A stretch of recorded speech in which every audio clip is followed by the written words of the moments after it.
Act 1. The Tempest, by William Shakespeare. Act 1. Scene 1. On a ship at sea, a tempestuous noise of thunder and lightning heard. Enter a shipmaster and a boatswain. Boatswain! Here, master. What cheer? Good. Speak to the mariners. Fall to it, yardly, or we run ourselves aground. Bestir! Bestir! Exit. Enter mariners. Hi, my hearts! Cheerly, cheerly, my hearts! Yar, yar! Take in the topsail, tend to the master's whistle. Blow till thou burst thy wind, if room enough. Enter Alonso, Sebastian, Antonio, Ferdinand, Gonzalo, and others. Good boatswain, have a care! Where's the master? Play the men! I pray now, keep below. Where is the master, boatswain? Do you not hear him? You mar our labour. Keep your cabins. You do assist the storm.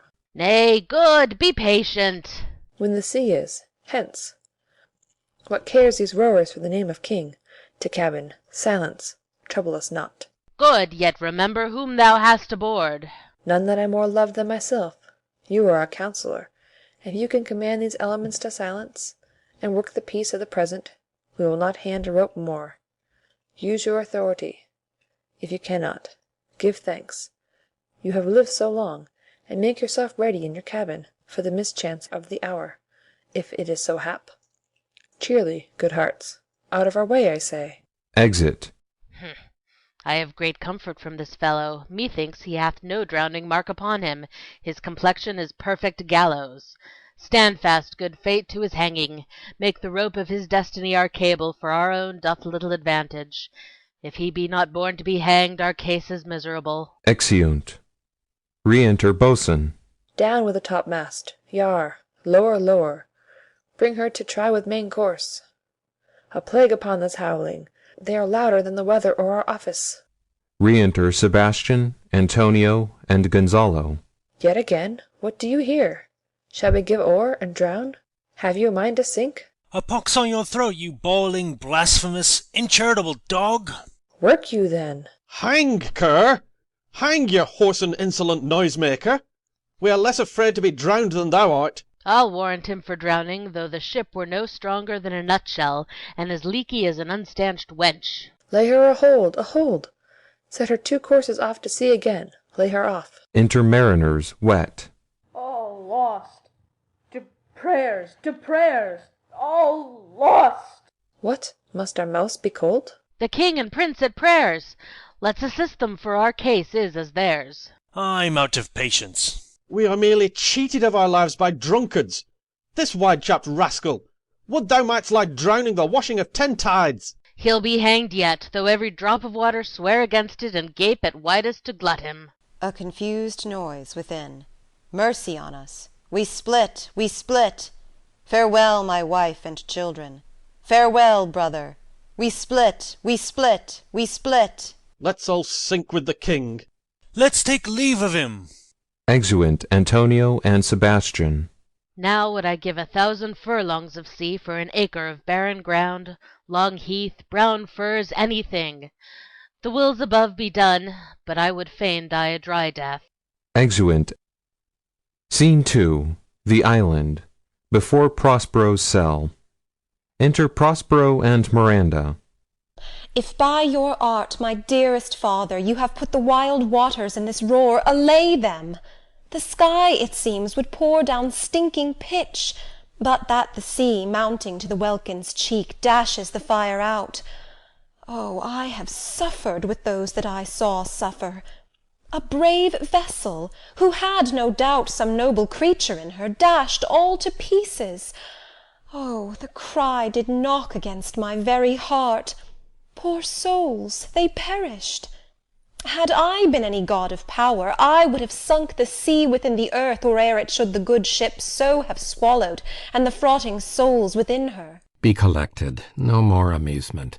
Tell your piteous heart there's no harm done. Oh, woe the day! No harm. I have done nothing but in care of thee, my dear one, thee, my daughter, who art ignorant of what thou art, not knowing of whence I am, nor that I am more better than Prospero, master of a full poor cell, and thy no greater father. More to know did never meddle with my thoughts. 'Tis time I should inform thee farther. Lend thy hand, and pluck my magic garment from me. So. Lays down his mantle. Lie there, my art. Wipe thou thine eyes, have comfort. The direful spectacle of the wreck, which touched the very virtue of compassion in thee, I have, with such provision in mine art, so safely ordered, that there is no soul, no, not so much perdition as an hair, betid to any creature in the vessel which thou heardst cry, which thou sawest sink. Sit down, for thou must now know farther. You have often begun to tell me what I am, but stopped and left me to a bootless inquisition, concluding, Stay, not yet. The hour's now come. The very minute bids thee ope thine ear. Obey, and be attentive. Canst thou remember a time before we came unto this cell? I do not think thou canst, for then thou wast not out 3 years old. Certainly, sir, I can. By what? By any other house or person? Of any thing the image tell me that hath kept with thy remembrance. 'Tis far off, and rather like a dream than an assurance that my remembrance warrants. Had I not 4 or 5 women once that tended me? Thou hadst, and more, Miranda. But how is it that this lives in thy mind? What seest thou else in the dark backward and abysm of time? If thou rememberest aught ere thou camest here, how thou camest here thou mayest. But that I do not. 12 years since, Miranda, 12 years since, thy father was the Duke of Milan, and a prince of power. Sir, are not you my father? Thy mother was a piece of virtue, and she said thou wast my daughter, and thy father was Duke of Milan, and his only heir and princess no worse issued. O the heavens! What foul play had we that we came from thence? Or blessed wast we did? Both, my girl. By foul play, as thou sayest, were we heaved thence, but blessedly holp hither. Oh, my heart bleeds to think of the teen that I have turned you to, which is from my remembrance. Please you farther. My brother and thy uncle, called Antonio, I pray thee, mark me, that a brother should be so perfidious. He whom, next thyself, of all the world I loved, and to him put the manage of my state, as at that time through all the signories it was the first, and Prospero the prime duke, being so reputed in dignity, and for the liberal arts without a parallel, those being all my study, the government I cast upon my brother, and to my state grew stranger, being transported and wrapped in secret studies. Thy false uncle, dost thou attend me? Sir, most heedfully. Being once perfected how to grant suits, how to deny them, whom to advance, and whom to trash for overtopping, new created the creatures that were mine, I say, or changed them, or else new formed them, having both the key of officer and office, set all hearts i' the state to what tune pleased his ear, that now he was the ivy which had hid my princely trunk, and sucked my verdure out on it. Thou attendest not? Oh, good sir, I do. I pray thee, mark me. I, thus neglecting worldly ends, all dedicated to closeness and the bettering of my mind with that which, but by being so retired, o'erprized all popular rate, in my false brother awaked an evil nature, and my trust, like a good parent, did beget of him a falsehood in its contrary as great as my trust was, which indeed had no limit, a confidence sans bound. He being thus lorded, not only with what my revenue yielded, but what my power might else exact, like one who, having into truth by telling of it, made such a sinner of his memory to credit his own lie, he did believe he was indeed the Duke, out of the substitution and executing the outward face of royalty with all prerogative. Hence his ambition growing, dost thou hear? Your tale, sir, would cure deafness. To have no screen between this part he played and him he played it for, he needs will be absolute Millen. Me, poor man, my library was dukedom large enough. Of temporal royalties he thinks me now incapable. Confederates, so dry he was for sway, with the king in Naples, to give him annual tribute, do him homage, subject his coronet to his crown, and bend the dukedom, yet unbowed, alas, poor Millen, to most ignoble stooping. Oh, the heavens! Mark his condition and the event, then tell me if this might be a brother. I should sin to think but nobly of my grandmother. Good wombs have borne bad sons. Now the condition. This king of Naples, being an enemy to me inveterate, hearkens my brother's suit, which was that he, in lieu of the premises, of homage and I know not how much tribute, should presently extirpate me and mine out of the dukedom, and confer fair Millen with all the honours on my brother. Whereon a treacherous army levied, one midnight fated to the purpose, did Antonio open the gates of Millen, and in the dead of darkness the ministers for the purpose hurried thence me and thy crying self. Oh, alack, for pity! I, not remembering how I cried out then, will cry it o'er again. It is a hint that rings mine eyes to it. Hear a little further, and then I'll bring thee to the present business which now's upon us, without the which this story were most impertinent. Wherefore did they not that hour destroy us? Well demanded, wench, my tale provokes that question. Dear, they durst not, so dear the love my people bore me, nor set a mark so bloody on the business, but with colours fairer painted their foul ends. In few, they hurried us aboard a bark, bore us some leagues to sea, where they prepared a rotten carcass of a boat, not rigged, nor tackle, sail, nor mast. The very rats instinctively have quit it. There they hoist us, to cry to the sea that roared to us, to sigh to the winds, whose pity, sighing back again, did us but loving wrong. Alack, what trouble was I then to you? Oh, a cherubin thou wast that did preserve me. Thou didst smile, infused with a fortitude from heaven, when I have decked the sea with drops full salt, under my burthen groaned, which raised in me an undergoing stomach to bear up against what should ensue. How came we ashore? By providence divine. Some food we had, and some fresh water, that a noble Neapolitan Gonzalo, out of his charity, who being then appointed master of this design, did give us, with rich garments, linens, stuffs, and necessaries, which since have steaded much. So of his gentleness, knowing I loved my books, he furnished me from mine own library with volumes that I prize above my dukedom.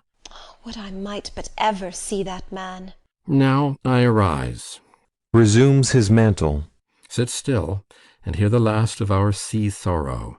Here in this island we arrived, and here have I, thy schoolmaster, made thee more profit than other princesses can, that have more time for vainer hours and tutors not so careful. Heavens thank you for it. And now, I pray you, sir, for still 'tis beating in my mind, your reason for raising this sea-storm? Know thus far forth. By accident most strange, bountiful fortune, now my dear lady, hath mine enemies brought to this shore, and by my prescience I find my zenith doth depend upon a most auspicious star, whose influence if now I court not but omit, my fortunes will ever after droop. Here cease more questions. Thou art inclined to sleep. 'Tis a good dullness, and give it way. I know thou canst not choose. Miranda sleeps. Come away, servant, come. I am ready now. Approach my Ariel, come. Enter Ariel. All hail, great master, grave sir, hail. I come to answer thy best pleasure, be it to fly, to swim, to dive into the fire, to ride on the curled clouds, to thy strong bidding task, Ariel and all his quality. Hast thou, spirit, performed to point the tempest that I bade thee? To every article. I boarded the king's ship, now on the beak, now in the waist, the deck, in every cabin I flamed amazement. Sometime I'd divide and burn in many places. On the topmast, the yards and bowsprit would I flame distinctly, then meet and join. Jove's lightnings, the precursors of the dreadful thunderclaps, more momentary and sight outrunning, were not. The fire and cracks of sulphurous roaring the most mighty Neptune seemed to besiege, and make his bold waves tremble, yea, his dread trident shake. My brave spirit, who was so firm, so constant, that this coil would not infect his reason?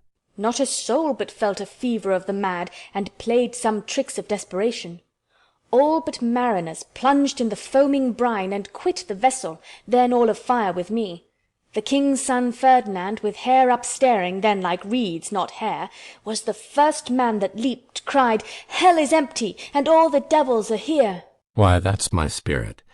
But was this not nigh shore? Close by, my master. But are they, Ariel, safe? Not a hair perished, on their sustaining garments not a blemish, but fresher than before. And as thou badest me, in troops I have dispersed them about the isle. The king's son have I landed by himself, whom I left cooling of the air with sighs in an odd angle of the isle, and sitting his arms in this sad knot. Of the king's ship, the mariners, say how thou hast disposed, and all the rest of the fleet. Safely in harbour is the king's ship. In the deep nook, where once thou calledst me up at midnight to fetch dew from the still vexed Bermoothes, there she's hid. The mariners all under hatches stowed, who, with a charm joined to their suffered labour, I have left asleep. And for the rest of the fleet, which I dispersed, they all have met again, and are upon the Mediterranean float, bound sadly home for Naples, supposing that they saw the king's ship wrecked, and his great person perish. Ariel, thy charge exactly is performed, but there's more work. What is the time of the day? Past the mid-season. At least 2 glasses. The time twixt 6 and now must by us both be spent most preciously. Is there more toil? Since thou dost give me pains, let me remember thee what thou hast promised, which is not yet performed me. How now, moody?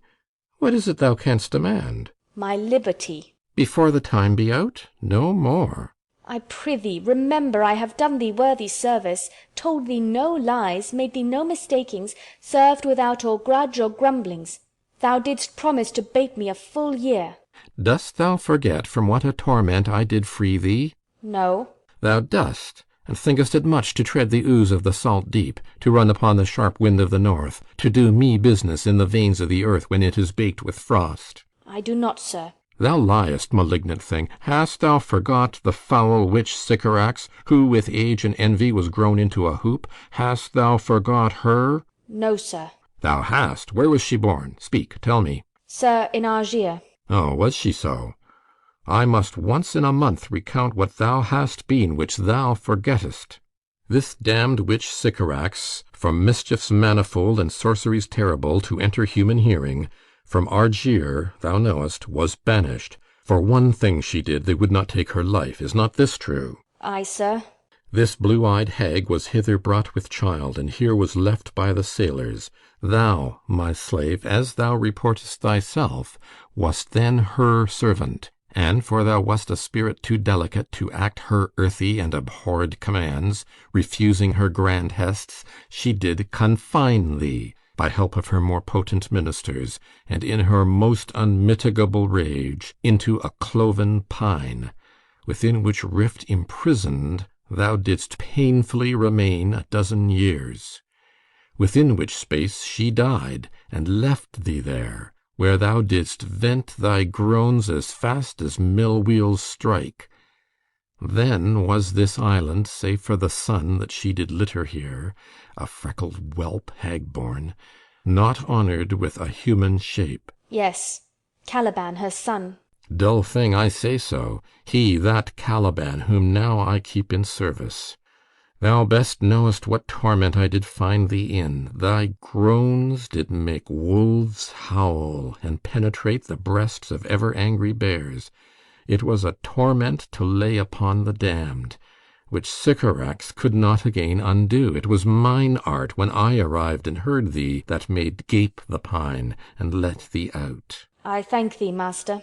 If thou more murmurest, I will rend an oak, and peg thee in his knotty entrails till thou hast howled away 12 winters. Pardon, master. I will be correspondent to command, and do my spiriting gently. Do so, and after 2 days I will discharge thee. That's my noble master. What shall I do? Say what shall I do? Go make thyself like a nymph of the sea. Be subject to no sight but thine and mine, invisible to every eyeball else. Go take this shape, and hither come in it. Go hence with diligence. Exit Ariel. Awake, dear heart, awake. Thou hast slept well. Awake. Oh, the strangeness of your story put heaviness in me. Shake it off. Come on. We'll visit Caliban, my slave, who never yields us kind answer. 'Tis a villain, sir, I do not love to look on. But as 'tis, we cannot miss him. He does make our fire, fetch in our wood, and serves in offices that profit us. What ho! Slave! Caliban! Thou earth, thou! Speak! Caliban within. There's wood enough within. Come forth, I say. There's other business for thee. Come, thou tortoise, when? Re-enter Ariel. Fine apparition. My quaint Ariel, hearken thine ear. My lord, it shall be done. Exit. Thou poisonous slave, got by the devil himself upon thy wicked dam, come forth. Enter Caliban. As wicked Jew as e'er my mother brushed with raven's feather from unwholesome fen, drop on you both. A southwest blow on ye, and blister you all o'er. For this, be sure to-night thou shalt have cramps, side stitches that shall pen thy breath up, urchins shall, for that vast of night that they may work all exercise on thee, thou shalt be pinched as thick as honeycomb, each pinch more stinging than bees that made 'em. I must eat my dinner. This island's mine by Sycorax my mother, which thou takest from me. When thou camest first, thou strokest me, and madest much of me, wouldst give me waters with berries in't, and teach me how to name the bigger light, and how the less that burn by day and night. And then I loved thee, and showed thee all the qualities at Thyle, the fresh springs, brine pits, barren place, and fertile. Cursed be that I did so. All the charms of Sycorax, toads, beetles, bats, light on you. For I am all the subjects that you have, which first was mine own king. And here you sty me in this hard rock, whiles you do keep me from the rest at Thyland. Thou most lying slave, whom stripes may move not kindness, I have used thee, filth as thou art, with human care, and lodged thee in mine own cell, till thou didst seek to violate the honour of my child. Oh ho! Oh ho! Would it had been done! Thou didst prevent me. I had peopled else this isle with Calibans. Abhorred slave, which any print of goodness wilt not take, being capable of all ill. I pitied thee, took pains to make thee speak, taught thee each hour one thing or other, when thou didst not, savage, know thine own meaning, but wouldst gabble like a thing most brutish. I endowed thy purposes with words that made them known. But thy vile race, though thou didst learn, had that in it which good natures could not abide to be with. Therefore wast thou deservedly confined into this rock, who hadst deserved more than a prison. You taught me language, and my profit on't is I know how to curse. The red plague rid you for learning me your language. Hag seed, hence! Fetch us in fuel, and be quick, thou art best, to answer other business. Shruggest thou malice? If thou neglectest or dost unwillingly what I command, I'll rack thee with old cramps, fill all thy bones with aches, make thee roar, that beasts shall tremble at thy din. Oh, pray thee! Aside. I must obey. His heart is of such power it would control my damn's god Setebos and make a vassal of him. So, slave, hence! Exit Caliban. Re-enter Ariel, invisible, playing and singing. Ferdinand following. Ariel's song. Come unto these yellow sands, and then take hands. Curtsied when you have, and kissed the wild waves whist. Footed featly here and there, and sweet sprites the burthen bear. Hark, hark! Bow wow, the watchdogs bark. Bow wow. Hark, hark! I hear the strain of strutting chanticleer cry cock-a-diddle-dow. Where should this music be? In the air or the earth? It sounds no more. And sure it waits upon some god of the island. Sitting on a bank, weeping again the king my father's wreck, this music crept by me upon the waters, allaying both their fury and my passion with its sweet air. Thence I have followed it, or it hath drawn me rather. But 'tis gone. No, it begins again. Ariel sings. Full fathom 5 thy father lies, of his bones are coral made. Those are pearls that were his eyes. Nothing of him that doth fade, but doth suffer a sea change into something rich and strange. Sea nymphs hourly ring his knell, ding dong. Hark! Now I hear them, ding dong bell. The ditty does remember my drowned father. This is no mortal business, nor no sound that the earth owes. I hear it now above me. The fringed curtains of thine eye advance, and say what thou seest yond. What is't? A spirit? Lord, how it looks about! Believe me, sir, it carries a brave form. But 'tis a spirit. No, wench, it eats and sleeps, and hath such senses as we have such. This gallant which thou seest was in the wreck, and but he's something stained with grief, that's beauty's canker, thou mightst call him a goodly person. He hath lost his fellows, and strays about to find 'em. I might call him a thing divine, for nothing natural I ever saw so noble. Aside. It goes on, I see, as my soul prompts it. Spirit, fine spirit, I'll free thee within 2 days for this. Most sure the goddess on whom these airs attend. Vouchsafe my prayer may know if you remain upon this island, and that you will some good instruction give how I may bear me here. My prime request, which I do last pronounce, is, oh, you wonder, if you be maid or no? No wonder, sir, but certainly a maid. My language? Heavens! I am the best of them that speak this speech, were I but where 'tis spoken. How, the best? What wert thou if the King of Naples heard thee? A single thing, as I am now, that wonders to hear thee speak of Naples. He does hear me, and that he does, I weep. Myself am Naples, who with mine eyes never since at ebb beheld the king my father wrecked. Alack, for mercy! Yes, faith, and all his lords, the Duke of Milan and his son being twain. Aside. The Duke of Milan and his more braver daughter could control thee if now 'twere fit to do it. At the first sight they have changed eyes. Delicate Ariel, I'll set thee free for this. To Ferdinand. A word, good sir. I fear you have done yourself some wrong. A word. Why speaks my father so ungently? This is the 3rd man that e'er I saw, the first that e'er I sighed for. Oh, pity move my father to be inclined my way. Oh, if a virgin and your affection not gone forth, I'll make you the queen of Naples. Soft, sir, one word more. Aside. They are both in either's powers, but this swift business I must uneasy make, lest too light winning make the prize light. To Ferdinand.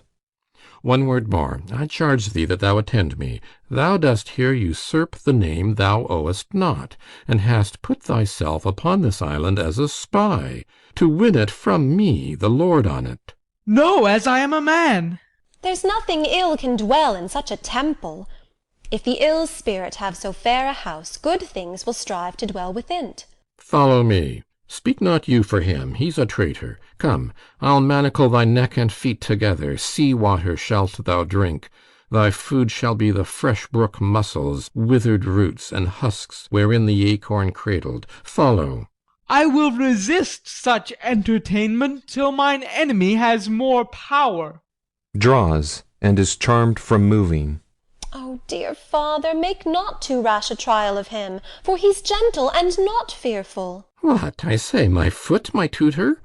Put thy sword up, traitor, who makest a show but darest not strike. Thy conscience is so possessed with guilt. Come from thy ward, for I can here disarm thee with this stick, and make thy weapon drop. Beseech you, father.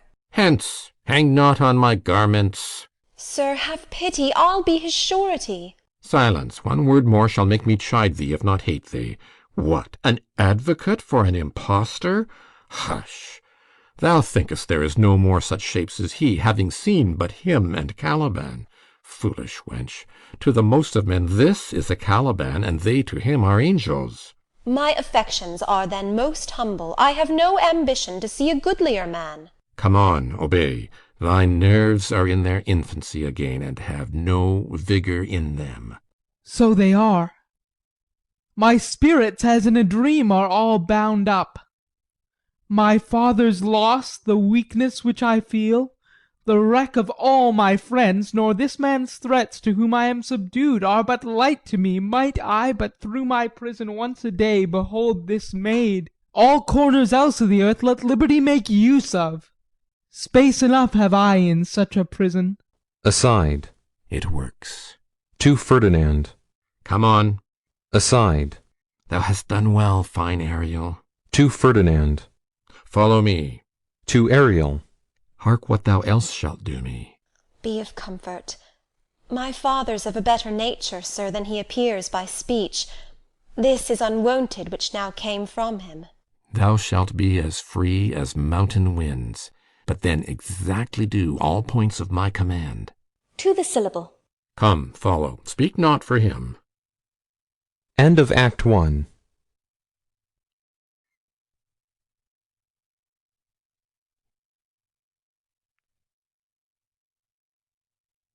The Tempest. Act 2. Scene 1. Another part of the island. Enter Alonso, Sebastian, Antonio, Gonzalo, Adrian, Francisco, and others. Beseech you, sir, be merry. You have cause, so have we all, of joy. For our escape is much beyond our loss. Our hint of woe is common every day. Some sailor's wife, the masters of some merchant, and the merchant have just our theme of woe. But for the miracle, I mean our preservation, few in millions can speak like us. Then wisely, good sir, weigh our sorrow with our comfort. Prithee, peace! He receives comfort like cold porridge. The visitor will not give him o'er so. Look, he's winding up the watch of his wit. By and by it will strike. Sir. 1. Tell. When every grief is entertained that's offered comes to the entertainer, $1. dolor comes to him indeed. You have spoken truer than you purposed. You have taken it wiselier than I meant you should. Therefore, my lord. Fie, what a spendthrift is he of his tongue! I prithee, spare! Well, I have done. But yet... He will be talking. Which, of he or Adrian, for a good wager, first begins to crow? The old cock. The cockerel. Done. The wager? A laughter. A match. Though this island seem to be desert. Ha ha ha! So you're paid. Uninhabitable and almost inaccessible. Yet? Yet? He could not mist. It must needs be of subtle, tender, and delicate temperance. Temperance was a delicate wench. Aye, and a subtle, as he most learnedly delivered. The air breathes upon us here most sweetly. As if it had lungs, and rotten ones. Or as 'twere perfumed by a fen. Here is everything advantageous to life. True, save means to live. Of that there's none or little. How lush and lusty the grass looks! How green! The ground, indeed, is tawny. With an eye of green in it. He misses not much. No, he doth but mistake the truth totally. But the rarity of it is, which is indeed almost beyond credit, as many vouched rarities are, that our garments, being, as they were, drenched in the sea, hold, notwithstanding their freshness and glosses, being rather new dyed than stained with salt water. If but one of his pockets could speak, would it not say he lies? Aye, your very falsely pocket up his report. Methinks our garments are now as fresh as when we put them on first in Afric, at the marriage of the king's fair daughter Claribel to the king of Tunis. 'Twas a sweet marriage, and we prosper well in our return. Tunis was never graced before with such a paragon to their queen. Not since Widow Dido's time. Widow? A pox o' that! How came that widow in? Widow Dido? What if he had said Widower Enos, too? Good Lord, how you take it! Widow Dido, say you? You make me study of that. She was of Carthage, not of Tunis. This Tunis, sir, was Carthage. Carthage? I assure you, Carthage. His word is more than a miraculous harp.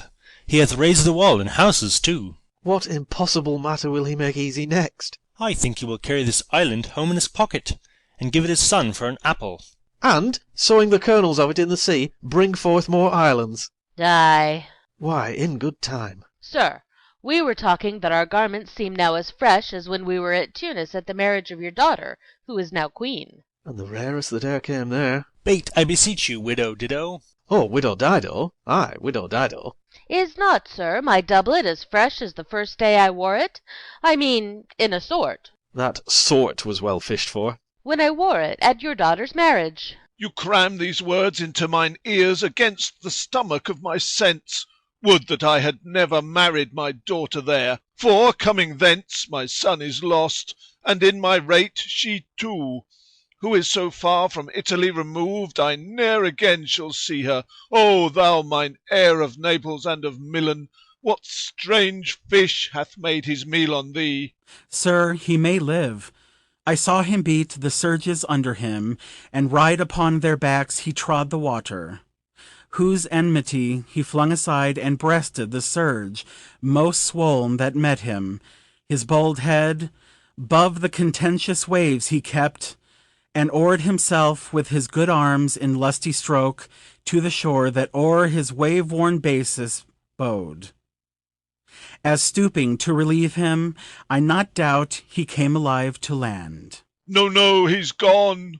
Sir, you may thank yourself for this great loss, that would not bless our Europe with your daughter, but rather lose her to an African, where she at least is banished from your eye, who hath cause to whet the grief on it. Prithee, peace. You were kneeled to and importuned otherwise by all of us, and the fair soul herself, weighed between loathness and obedience, at which end of the beam should bow. We have lost your son. I fear for ever. Milan and Naples have more widows in them of this business making than we bring men to comfort them. The fault's your own. So is the dearest o' the loss. My Lord Sebastian, the truth you speak doth lack some gentleness, and time to speak it in. You rub the sore when you should bring the plaster. Very well. And most originally. It is foul weather in us all, good sir, when you are cloudy. Foul weather? Very foul. Had I plantation of this isle, my lord, he'd sow it with nettle seed. Or ducks, or mallows. And were the king on it, what would I do? 'Scape being drunk for want of wine. In the Commonwealth I would, by contraries, execute all things, for no kind of traffic would I admit, no name of magistrate, letters should not be known, riches, poverty, and use of service none, contract, succession, born, bound of land, tilth, vineyard, none. No use of metal, corn, or wine, or oil, no occupation, all men idle, all, and women too, but innocent and pure. No sovereignty. Yet he would be king on it. The latter end of his commonwealth forgets the beginning. All things in common nature should produce without sweat or endeavor. Treason, felony, sword, pike, knife, gun, or need of any engine would I not have, but nature should bring forth of its own kind all foison, all abundance, to feed my innocent people. No marrying 'mong his subjects? None, man. All idle, whores and knaves. I would with such perfection govern, sir, to excel the golden age. Save his majesty. Long live Gonzalo!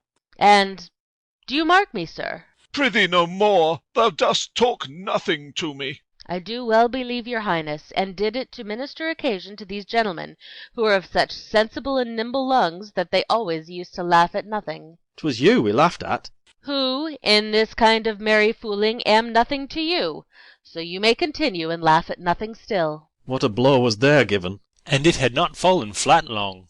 You are gentlemen of brave mettle. You would lift the moon out of her sphere, if she would continue in it 5 weeks without changing. Enter Ariel, invisible, playing solemn music. We would so, and then go a bat-fowling. Nay, good my lord, be not angry. No, I warrant you, I will not adventure my discretion so weakly. Will you laugh me asleep? For I am very heavy. Go sleep, and hear us. All sleep except Alonso, Sebastian, and Antonio. What, all so soon asleep? I wish mine eyes would, with themselves, shut up my thoughts. I find they are inclined to do so. Please you, sir, do not omit the heavy offer of it. It seldom visits sorrow. When it doth, it is a comforter. We too, my lord, will guard your person while you take your rest, and watch your safety. Thank you, wondrous heavy. Alonso sleeps. Exit Ariel. What a strange drowsiness possesses them! It is the quality of the climate. Why doth it not then our eyelids sink? I find not myself disposed to sleep. Nor I. My spirits are nimble. They fell together all as by consent. They dropped as by a thunderstroke. What might, worthy Sebastian? Oh, what might? No more. And yet methinks I see it in thy face, what thou shouldst be. The occasion speaks thee, and my strong imagination sees a crown dropping upon thy head. What, art thou waking? Do you not hear me speak? I do, and surely it is a sleepy language, and thou speakst out of thy sleep. What is it thou didst say? This is a strange repose, to be asleep, with eyes wide open, standing, speaking, moving, and yet so fast asleep. Noble Sebastian, thou lett'st thy fortune sleep, die rather, wink'st whilst thou art waking. Thou dost snore distinctly, there's meaning in thy snores. I am more serious than my custom. You must be so too, if heed me, which to do trebles thee o'er. Well, I am standing water. I'll teach you how to flow. Do so, to ebb hereditary sloth instructs me. Oh, if you but knew how you the purpose cherish whilst thus you mock it, how in stripping it you more invest it. Ebbing men, indeed, most often do so near the bottom run, by their own fear or sloth. Prithee, say on. The setting of thine eye and cheek proclaim a matter from thee, and a birth indeed which throws thee much to yield. Thus, sir, although this lord of weak remembrance, this, who shall be of as little memory when he is earthed, hath here almost persuaded, for he's a spirit of persuasion, only professes to persuade, the king, his sons alive, 'tis as impossible that he's undrowned, as he that sleeps here swims. I have no hope that he's undrowned. Oh, out of that no hope, what great hope have you? No hope that way is another way so high a hope, that even ambition cannot pierce a wink beyond, but doubt discovery there. Will you grant with me that Ferdinand is drowned? He's gone. Then tell me, who's the next heir of Naples? Claribel. She that is queen of Tunis, she that dwells 10 leagues beyond man's life, she that from Naples can have no note, unless the sun were post, the man i' the moon's too slow, till new-born chins be rough and razorable, she that from whom we all were see swallowed, though some cast again, and by that destiny to perform an act whereof what's past is prologue, what to come in yours and my discharge. What stuff is this? How say you? 'Tis true, my brother's daughter's queen of Tunis, so she is heir of Naples. 'Twixt which regions there is some space. A space whose every cubit seems to cry out, how shall that Claribel measure us back to Naples? Keep in Tunis, and let Sebastian wake. Say, this were death that now hath seized them. Why, they were no worse than now they are. There be that can rule Naples as well as he that sleeps, lords that can prate as amply and unnecessarily as this Gonzalo. I myself could make a chuff of as deep chat. Oh, that you bore the mind that I do! What a sleep were this for your advancement! Do you understand me? Methinks I do. And how does your content tender your own good fortune? I remember you did supplant your brother Prospero. True. And look how well my garments sit upon me, much feater than before. My brother's servants were then my fellows, now they are my men. But for your conscience. Ay, sir, where lies that? If 'twere a kibe, 'twould put me to my slipper. But I feel not this deity in my bosom. 20 consciences that stand 'twixt me and Milan, candid be they, and melt ere they molest.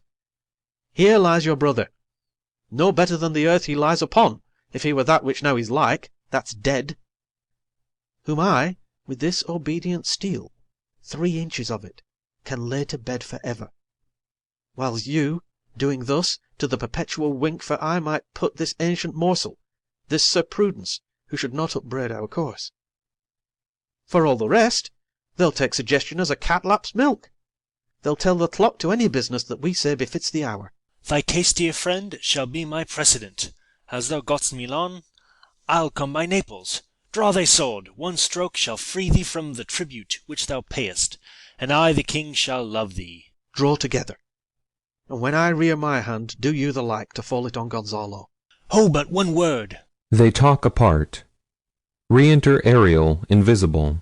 My master through his art foresees the danger that you, his friend, are in, and sends me forth, for else his project dies, to keep them living. Sings in Gonzalo's ear. While you here do snoring lie, open-eyed conspiracy his time doth take. If of life you keep a care, shake off slumber and beware. Awake! Awake! Then let us both be sudden. Now, good angels, preserve the king! They wake. Why, how now? Ho, awake! Why are you drawn? Wherefore this ghastly looking? What's the matter? Whiles we stood here securing your repose, even now we heard a hollow burst of bellowing, like bulls, or rather lions. Did not wake you? It struck mine ear most terribly. I heard nothing. Oh, 'twas a din to fright a monster's ear, to make an earthquake. Sure it was the roar of a whole herd of lions.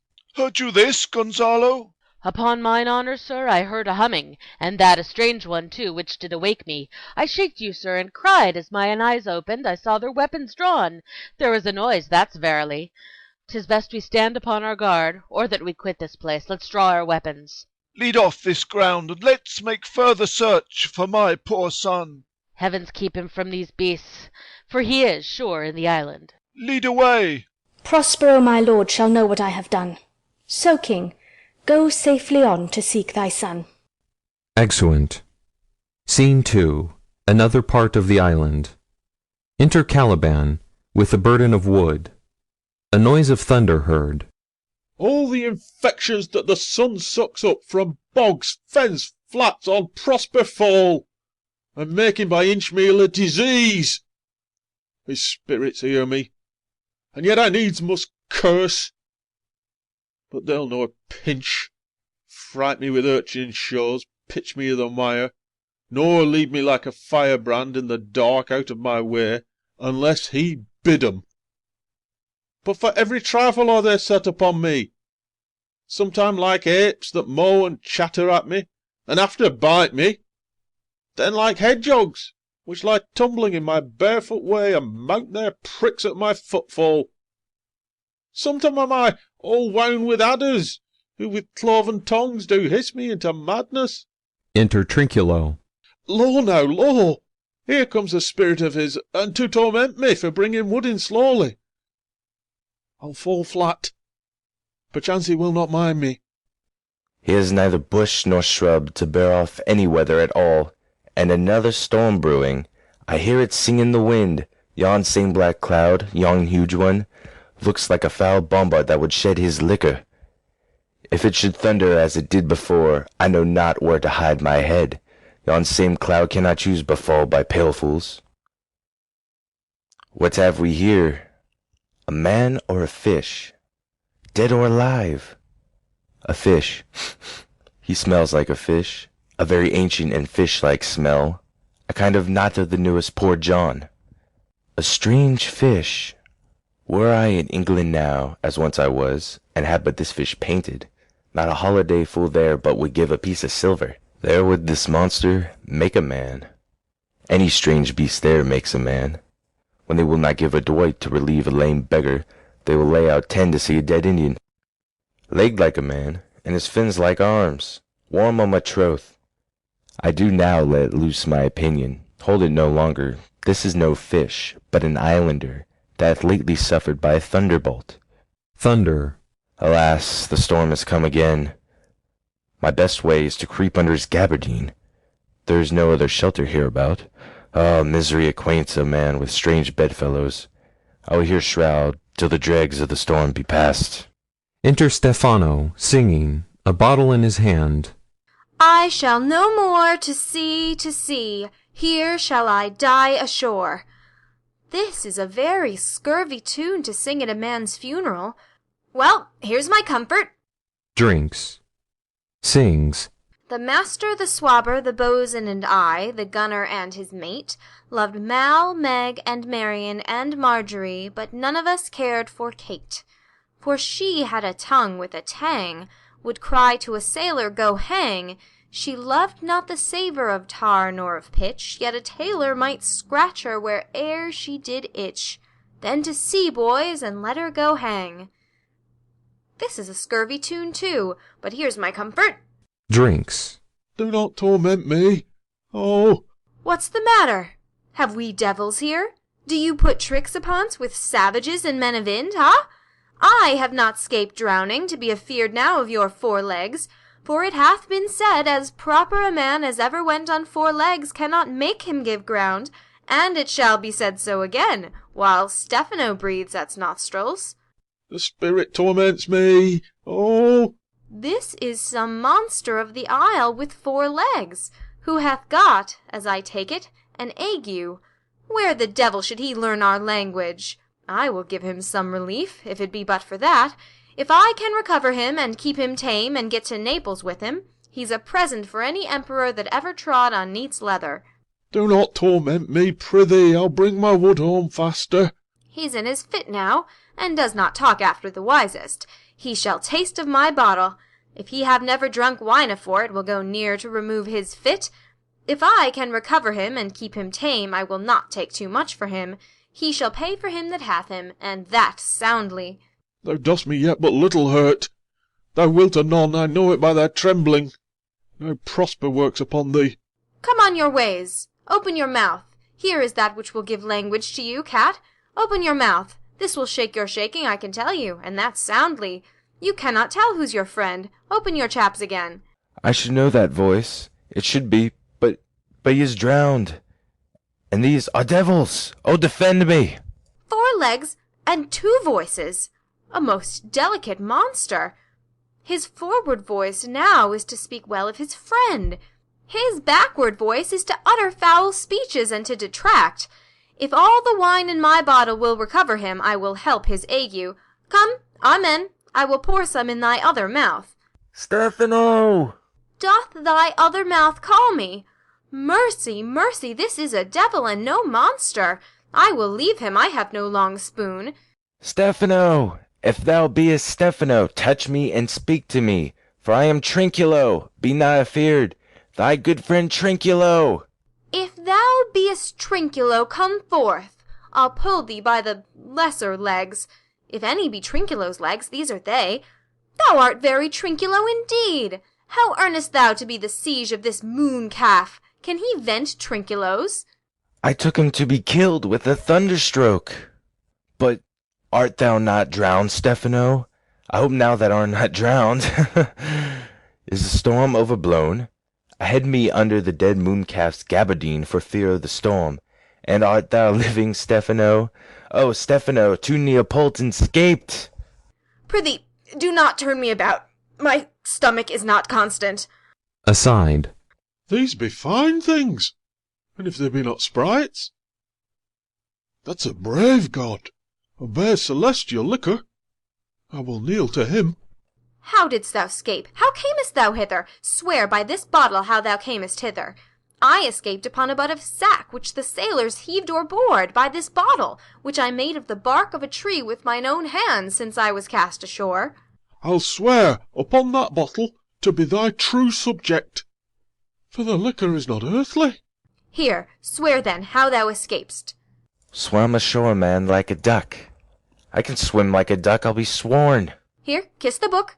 Though thou canst swim like a duck, thou art made like a goose. Oh, Stephano, hast any more of this? The whole butt, man. My cellar is in a rock by the seaside, where my wine is hid.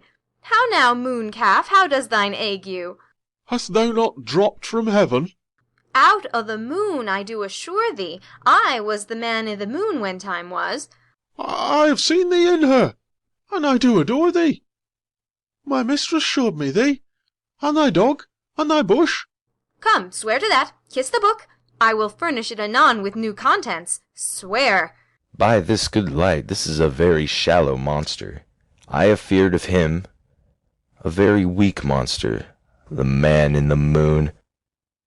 A most poor credulous monster, well-drawn monster, in good sooth. I'll show thee every fertile inch at Thailand, and I will kiss thy foot. I prithee be my God. By this light, a most perfidious and drunken monster. When's God's asleep, he'll rob his bottle. I'll kiss thy foot. I'll swear myself thy subject. Come on then, down and swear. I shall laugh myself to death at this puppy-headed monster, a most scurvy monster. I could find it in my heart to beat him. Come, kiss. But that the poor monster's in drink, an abominable monster. I'll show thee the best springs. I'll pluck thee berries. I'll fish for thee, and get thee wood enough. A plague upon the tyrant that I serve. I'll bear him no more sticks, but follow thee, thou wondrous man. A most ridiculous monster, to make a wonder of a poor drunkard. I prithee, let me bring thee where crabs grow, and I with my long nails will dig thee pig-nuts, show thee a jay's nest, and instruct thee how to snare the nimble marmoset. I'll bring thee to clustering filberts, and sometimes I'll get thee young scammels from the rock. Wilt thou go with me? I prithee now lead the way without any more talking. Trinculo, the king and all our company else being drowned, we will inherit here. Here, bear my bottle. Fellow Trinculo, we'll fill him by and by again. Caliban sings drunkenly. Farewell, master, farewell, farewell. A howling monster, a drunken monster. No more dams I'll make for fish, nor fetching, firing at requiring, nor scrape trencher, nor wash dish. Ban, ban, cacale, ban, has a new master, get a new man. Freedom, heyday, heyday, freedom, freedom, heyday, freedom. Oh, brave monster, lead the way. Exeunt. End of Act 2.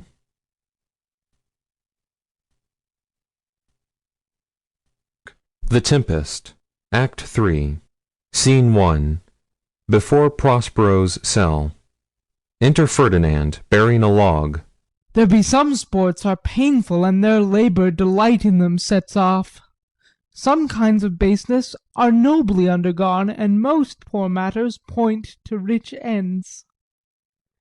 This my mean task would be as heavy to me as odious, but the mistress which I serve quickens what's dead, and makes my labours pleasures. Oh, she is 10 times more gentle than her father's crabbed, and he's composed of harshness. I must remove some thousands of these logs, and pile them up upon a sore injunction. My sweet mistress weeps when she sees me work, and says, such baseness had never like executor. I forget. But these sweet thoughts do refresh my labours, most busy, least when I do it. Enter Miranda, and Prospero at a distance, unseen. Alas, now, pray you, work not so hard. I would the lightning had burnt up those logs that you are enjoined to pile. Pray set it down, and rest you. When this burns, 'twill weep for having wearied you. My father is hard at study.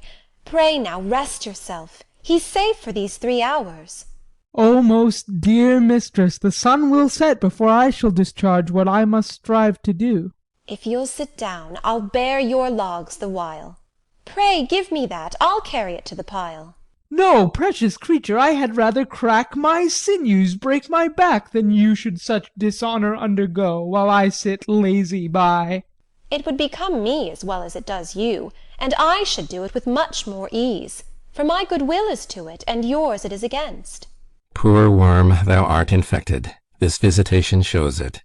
You look wearily. No, noble mistress, 'tis fresh morning with me when you are by at night. I do beseech you, chiefly that I might set it in my prayers. What is your name? Miranda.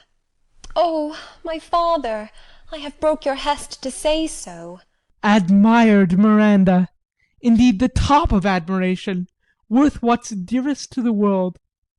Full many a lady I have eyed with best regard, and many a time the harmony of their tongues hath into bondage brought my too diligent ear.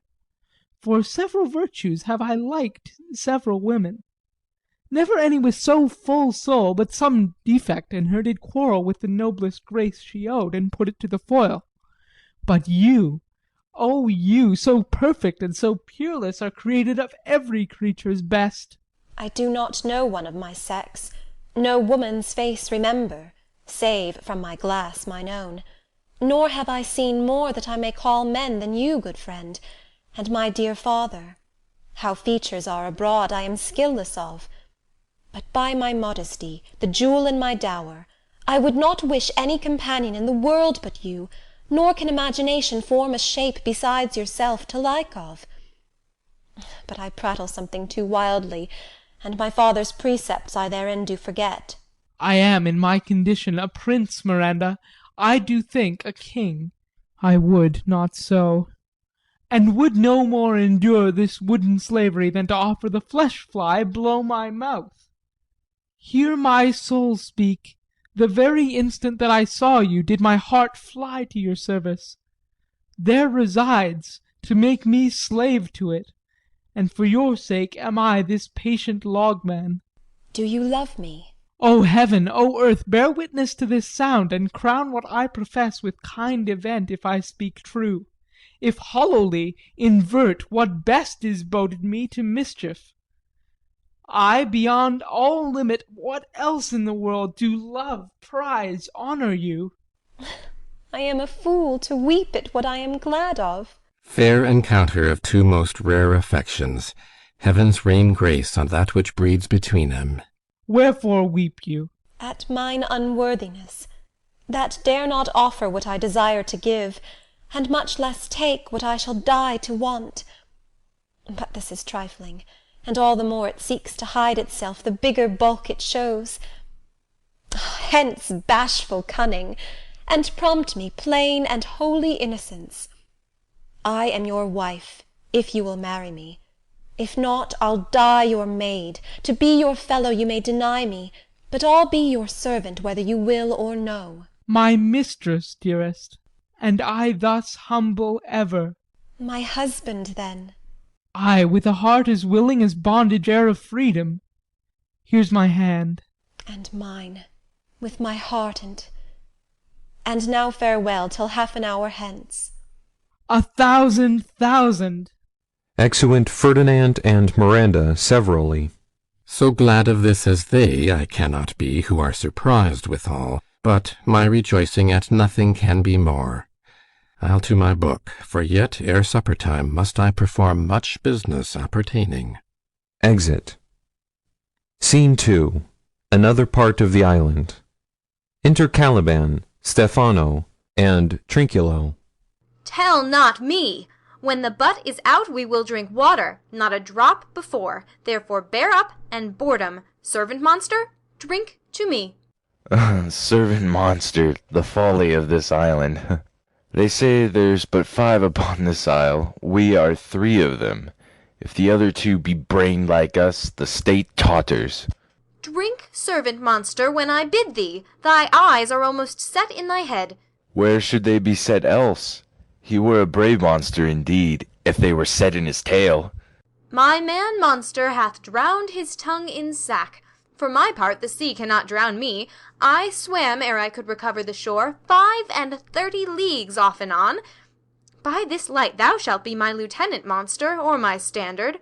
Your lieutenant, if you list, he's no standard. We'll not run, monsieur monster.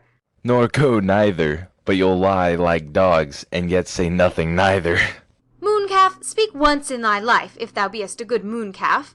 How does thy honour? Let me lick thy shoe. I'll not serve him, he is not valiant. Thou liest, most ignorant monster. I am in case to justle, a constable. Why, thou debauched fish, thou! Was there ever a man, a coward, that hath drunk so much sack as I to-day? Wilt thou tell a monstrous lie, being but half a fish and half a monster? Law, how he mocks me! Wilt thou let him, my lord? Lord, quoth he, that a monster should be such a natural. Law again! Bite him to death, I prithee. Trinculo, keep a good tongue in your head. If you prove a mutineer, the next tree. The poor monster's my subject, and he shall not suffer indignity. I thank my noble lord. Wilt thou be pleased to hearken once again to the suit I made to thee? Marry, will I. Kneel and repeat it. I will stand, and so shall Trinculo. Enter Ariel, invisible. As I told thee before, I am subject to a tyrant, a sorcerer, that by his cunning hath cheated me of the island. Thou liest. Thou liest, thou jesting monkey, thou! I would my valiant master would destroy thee. I do not lie. Trinculo, if you trouble him any more in's tale, by this hand I will supplant some of your teeth. Why, I said nothing. Mum, then, and no more. Proceed. I say, by sorcery he got this isle. From me he got it. If thy greatness will revenge it on him, for I know thou darest, but this thing dare not. That's most certain. Thou shalt be lord of it, and I'll serve thee. How now shall this be compassed? Canst thou bring me to the party? Yea, my lord. I'll yield him thee asleep, where thou mayst knock a nail into his head. Thou liest, thou canst not. What a pidening is this? Thou scurvy patch! I do beseech thy greatness, give him blows, and take his bottle from him. When that's gone, he shall drink naught but brine, for I'll not show him where the quick freshes are. Trinculo, run into no further danger. Interrupt the monster one word further, and by this hand I'll turn my mercy out of doors and make a stock fish of thee. Why? What did I did nothing. I'll go farther off. Didst thou not say he lied?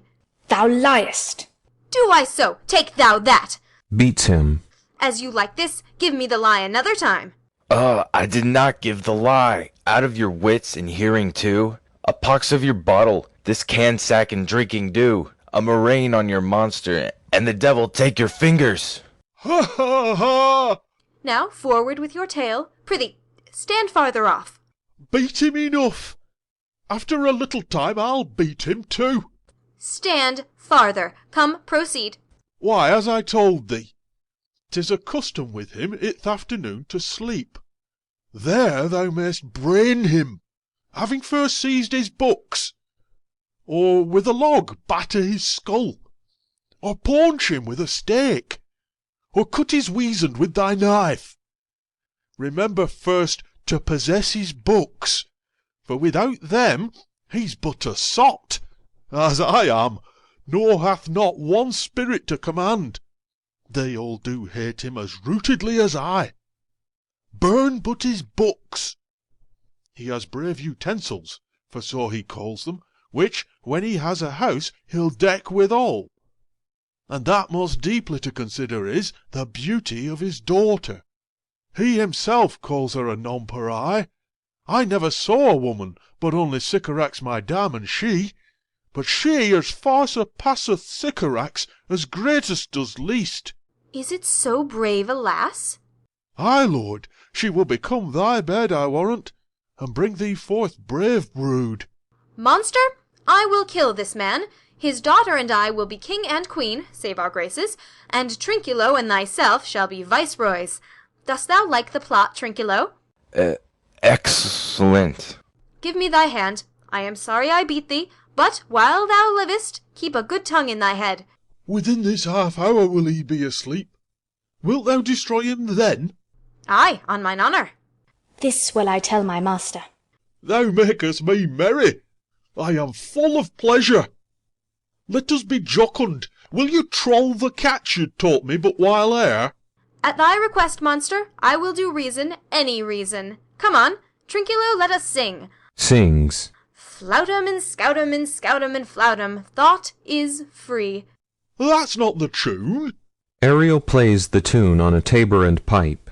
What is this same? Shh. This is the tune of our catch, played by the picture of nobody. If thou beest a man, show thyself in thy likeness. If thou beest a devil, take it as thou list. Oh, forgive me of my sins. He that dies pays all debts. I defy thee. Mercy upon us. Art thou afeard? No, monster, not I. Be not afeard. The isle is full of noises, sounds and sweet airs, that give delight and hurt not. Sometimes 1,000 twangling instruments will hum about mine ears, and sometimes voices, that if I then had waked after long sleep, will make me sleep again. And then, in dreaming, the clouds methought would open, and show riches ready to drop upon me, that, when I waked, I cried to dream again.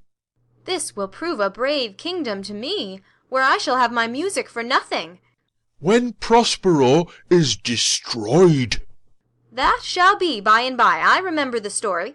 The sound is going away. Let's follow it, and after do our work. Lead, monster, we'll follow. I would I could see this taborer. He lays it on. Wilt come? I'll follow Stefano. Exit. Scene 3. Another part of the island. Enter Alonso, Sebastian, Antonio, Gonzalo, Adrian, Francisco, and others. By'r Lacken, I can go no further, sir. My old bones ache. Here's a maze trod indeed through forthrights and meanders. By your patience I needs must rest me.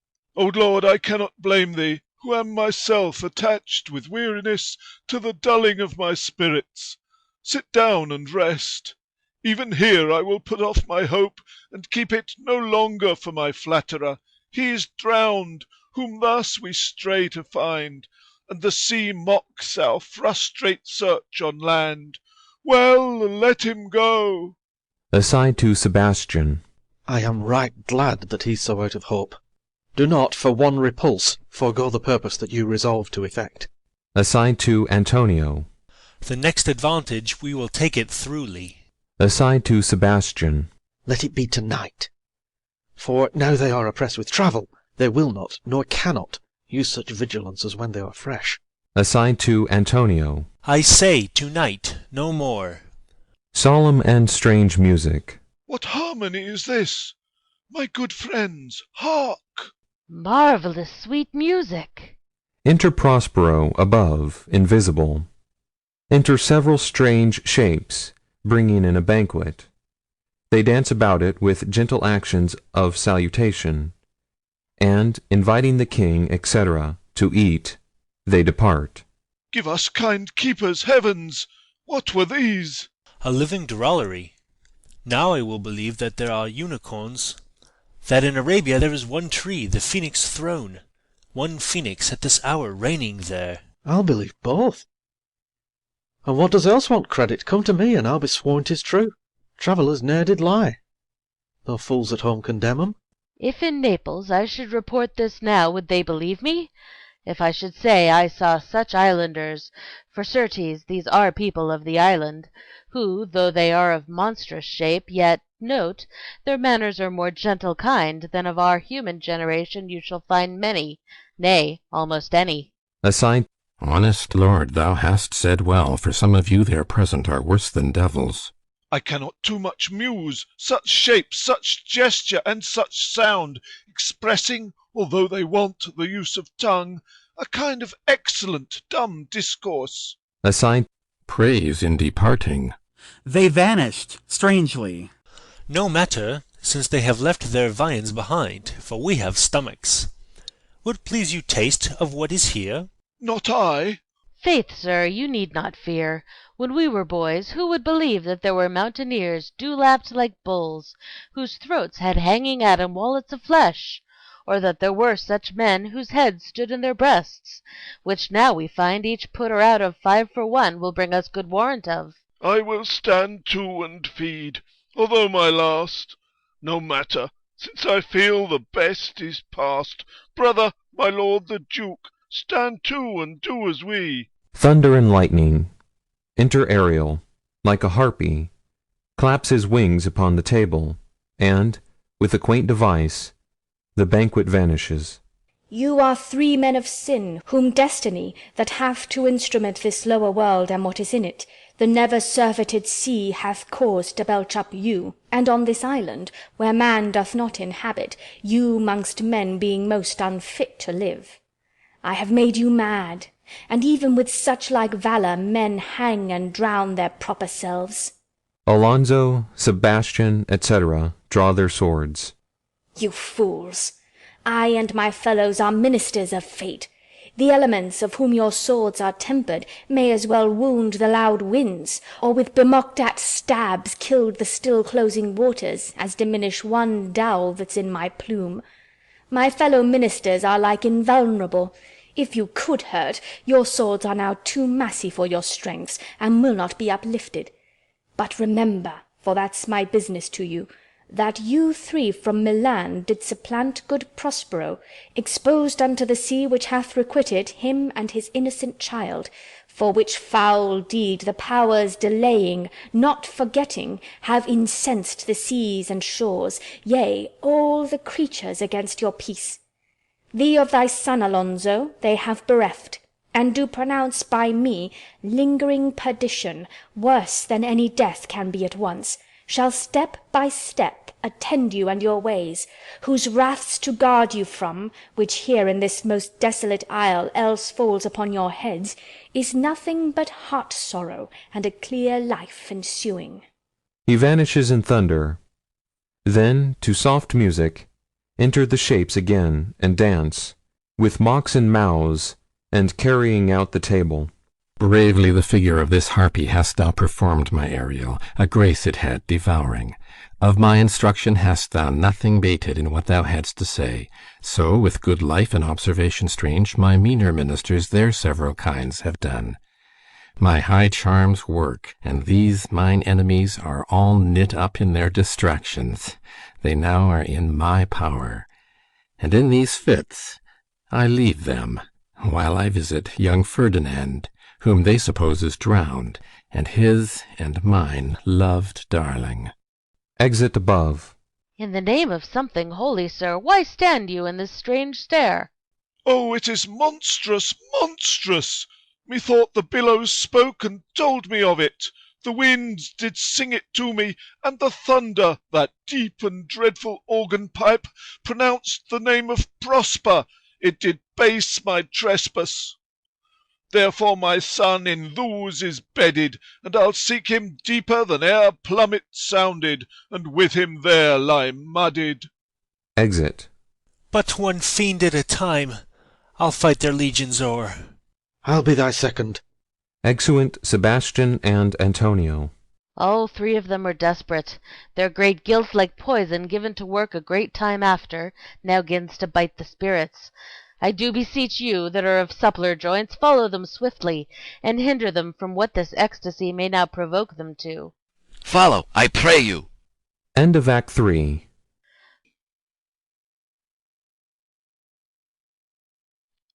The Tempest. Act 4. Scene 1. Before Prospero's cell. Enter Prospero, Ferdinand, and Miranda. If I have too austerely punished you, your compensation makes amends, for I have given you here 1/3 of mine own life, or that for which I live, who once again I tender to thy hand.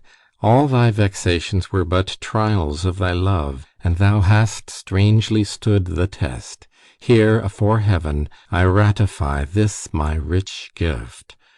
O Ferdinand, do not smile at me that I boast her off, for thou shalt find she will outstrip all praise, and make it halt behind her. I do believe it against an oracle. Then, as my gift, and thine own acquisition worthily purchased, take my daughter. But if thou dost break her virgin knot before all sanctimonious ceremonies may with full and holy rite be ministered, no sweet aspersion shall the heavens let fall to make this contract grow, but barren hate, sour-eyed disdain, and discord shall bestrew the union of your bed with weeds so loathly that you shall hate it both. Therefore take heed, as Hymen's lamps shall light you. As I hope for quiet days, fair issue, and long life, with such love as 'tis now, the murkiest den, the most opportune place, the strongest suggestion our worser genius can, shall never melt mine honour into lust, to take away the edge of that day's celebration, when I shall think or Phoebus' steeds are foundered, or night kept chained below. Fairly spoke. Sit then and talk with her. She is thine own. What, Ariel? My industrious servant, Ariel. Enter Ariel. What would my potent master? Here I am. Thou and thy meaner fellows your last service did worthily perform, and I must use you in such another trick. Go, bring the rabble, or whom I give thee power, here to this place. Incite them to quick motion, for I must bestow upon the eyes of this young couple some vanity of mine art. It is my promise, and they expect it from me. Presently? Ay, with a twink. Before you can say come and go, and breathe twice, and cry so, each one tripping on his toe will be here with mop and mow. Do you love me, master? No? Dearly, my delicate Ariel, do not approach till thou dost hear me call. Well, I conceive. Exit Ariel. Look thou be true. Do not give dalliance too much the rein. The strongest oaths are straw to the fire in the blood. Be more abstemious, or else good night your vow. I warrant you, sir, the white, cold, virgin snow upon my heart abates the ardour of my liver. Well, now come, my Ariel, bring a corollary rather than want a spirit. Appear, and pertly. No tongue, all eyes, be silent. Soft music. Enter Iris. Ceres, most bounteous lady, thy rich lees of wheat, rye, barley, vetches, oats, and peas, thy turfy mountains, where live nibbling sheep, and flat meads thatched with stover, them to keep, thy banks with pioned and twilled brims, which spongy April at thy best betrims, to make cold nymphs chaste crowns, and thy broom groves, whose shadow the dismissed bachelor loves, being last lorn, thy pole-clipped vineyard, and thy sea-marge, sterile and rocky hard, where thou thyself dost air the queen o' the sky, whose watery arch and messenger am I, bids thee leave these, and with her sovereign grace, here on this grass plot, in this very place, to come and sport, her peacocks fly amain, approach rich Ceres, her to entertain. Enter Ceres. Hail, many-coloured messenger, that ne'er dost disobey the wife of Jupiter, who with thy saffron wings upon my flowers diffusest honey drops, refreshing showers, and with each end of thy blue bow dost crown my bosky acres and my unshrubbed down. Rich scarf to my proud earth, why hath thy queen summoned me hither to this short grass green? A contract of true love to celebrate, and some donation freely to estate on the blessed lovers. Tell me, heavenly bow, if Venus or her son, as thou dost know, do now attend the queen, since they did plot the means that dusky dis my daughter got, her and her blind boy's scandaled company I have forsworn. Of her society be not afraid. I met her deity cutting the clouds toward Paphos, and her son, dove drawn with her. Here thought they to have done some wanton charm upon this man and maid, whose vows are that no bedright shall be paid till Hymen's torch be lighted. But in vain, Mars' hot minion is returned again. Her waspish-headed son has broke his arrows, swears he will shoot no more, but play with sparrows, and be a boy right out. Highest queen of state, great Juno comes, I know her by her gait. Enter Juno. How does my bounteous sister? Go with me to bless this twain, that they may prosperous be, and honoured in their issue. They sing. Honour, riches, marriage blessing, long continuance and increasing, hourly joys be still upon you. Juno sings her blessings on you. Earths increase, foys in plenty, barns and garners never empty, vines and clustering branches growing, plants with goodly burthen bowing. Spring come to you at the farthest, in the very end of harvest. Scarcity and want shall shun you. Ceres' blessing so is on you. This is a most majestic vision, and harmonious charmingly. May I be bold to think these spirits? Spirits, which by mine art I have from their confines called to enact my present fancies. Let me live here ever. So rare a wondered father and a wife makes this place paradise. Juno and Ceres whisper and send Iris on employment. Sweet now, silence. Juno and Ceres whisper seriously. There's something else to do. Hush, and be mute, or else our spell is marred. You nymphs called naiads of the winding brooks, with your sedged crowns and ever harmless looks, leave your crisp channels and on this green land answer your summons. Juno does command. Come, temperate nymphs, and help to celebrate a contract of true love. Be not too late. Enter certain nymphs. You sunburnt sicklemen, of August weary, come hither from the furrow, and be merry. Make holiday, your rye-straw hats put on, and these fresh nymphs encounter everyone, in country footing. Enter certain reapers, properly habited. They join with the nymphs in a graceful dance, towards the end whereof Prospero starts suddenly and speaks, after which, to a strange, hollow, and confused noise, they heavily vanish. I had forgot that foul conspiracy of the beast Caliban and his confederates against my life.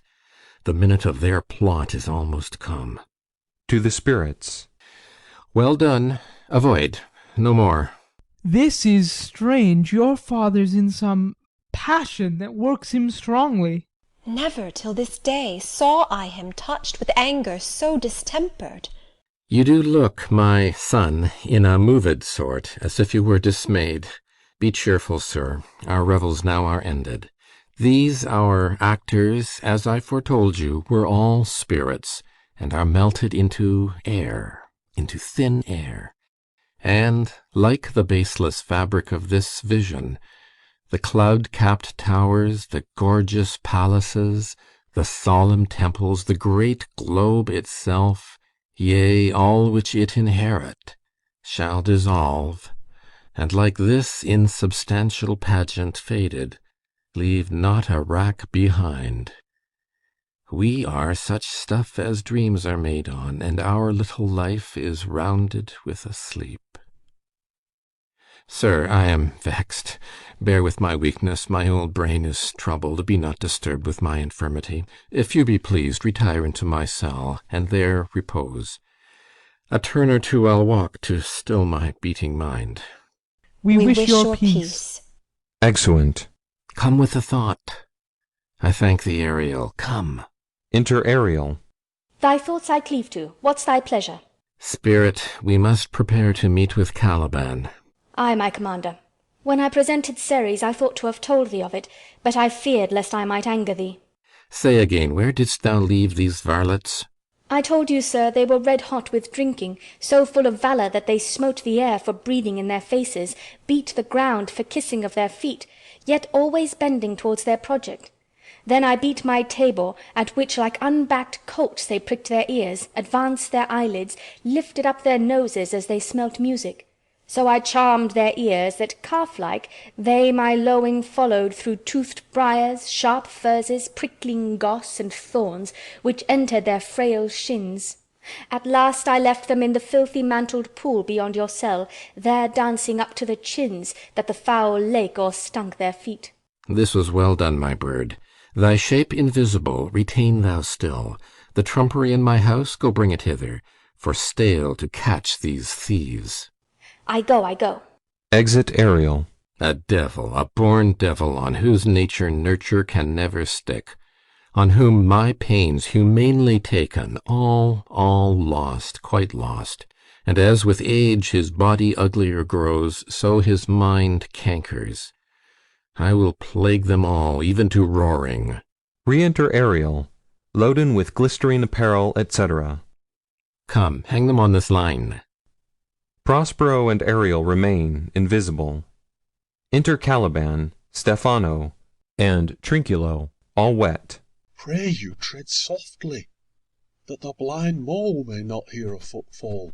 We now are near his cell. Monster, your fairy, which you say is a harmless fairy, has done little better than played the jack with us.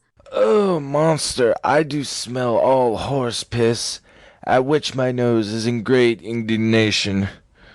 So is mine. Do you hear, monster? If I should take a displeasure against you, look you. Thou wert but a lost monster. Good my lord, give me thy favour still. Be patient, for the prize I'll bring thee to shall hoodwink this mischance. Therefore speak softly. All's hushed as midnight yet. Ah, but to lose our bottles in the pool. There is not only disgrace and dishonor in that, monster, but an infinite loss. That's more to me than my wedding. Yet this is your harmless fairy monster. I will fetch off my bottle, though I be o'er ears for my labour. Prithee, my king, be quiet. Seest thou here? This is the mouth of the cell. No noise, and enter. Do that good mischief which may make this island thine own for ever, and I thy Caliban, for I thy footlicker. Give me thy hand. I do begin to have bloody thoughts. O King Stephano, O peer, O worthy Stephano, look what a wardrobe here is for thee. Let it alone, thou fool. It is but trash. Oh ho, monster, we know what belongs to a frippery. O King Stephano. Put off that gown, Trinculo. By this hand I'll have that gown. Thy grace shall have it. The dropsy drown this fool. What do you mean to dote thus on such luggage? Let's alone and do the murder first. If he awake from toe to crown, he'll fill our skins with pinches, make us strange stuff. Be you quiet, monster. Mistress Line, is not this my jerkin? Now is the jerkin under the line. Now, jerkin, you are like to lose your hair and prove a bald jerkin. Do. We still by line and level. Ain't like your grace. I thank thee for that jest. Here's a garment for't. Wit shall not go unrewarded while I am king of this country. Steel by line and level is an excellent pass of pate. There's another garment for't. Monster, come, put some lime upon your fingers, and away with the rest. I will have none on't. We shall lose our time, and all be turned to barnacles or to apes with foreheads villainous low. Monster, lay to your fingers. Help to bear this away where my hogshead of wine is, or I'll turn you out of my kingdom. Go to, carry this. Oh, and this. I and this. A noise of hunters heard. Enter divers spirits, in shape of dogs and hounds, and hunt them about, Prospero and Ariel setting them on. Hey, mountain, hey! Silver, there it goes, Silver. Fury, fury, there, tyrant, there, hark, hark! Oh, oh, oh. Caliban, Stephano, and Trinculo are driven out. Go charge my goblins that they grind their joints with dry convulsions, shorten up their sinews with aged cramps, and more pinch-spotted make them than pard or cat-a-mountain. Hark, they roar! Let them be hunted soundly. At this hour lie at my mercy all mine enemies. Shortly shall all my labours end, and thou shalt have the air at freedom. For a little follow, and do me service. End of Act 4.